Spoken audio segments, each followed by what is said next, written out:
থাইল্যান্ডের রাজধানী ব্যাংককের একটি পাবে ভয়াবহ অগ্নিকাণ্ডে অন্তত ২৭ জন নিহত এবং ৬৩ জন আহত হয়েছেন। সাম্প্রতিক বছরগুলোর মধ্যে দেশটির অন্যতম প্রাণঘাতী এই দুর্ঘটনা।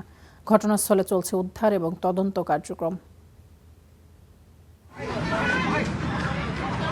রাতের অন্ধকারে আগুনের ভয়াবহতায় মুহূর্তেই মৃত্যুপুরীতে পরিণত হয় ব্যাংককের জনপ্রিয় পানশালা রংবিয়ার নালাত ফ্রাও। বেঁচে যাওয়া ব্যক্তিদের বর্ণনা অনুযায়ী আগুন লাগার পর খুব দ্রুত পুরো পাব ধোঁয়ায় ভরে যায়। অনেকে পেছনের বাথরুমের দিকে ছুটে যান, কিন্তু সেখানে কোনো জরুরি নির্গম পথ ছিল না।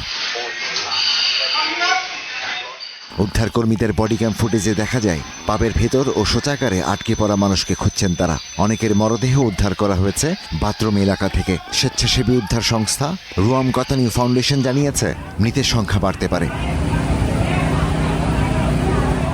ঘটনাস্থলে সারি সারি বডি ব্যাগ, চারদিকে উদ্ধারকর্মী, পুলিশ ও ফরেনসিক দলের তৎপরতা।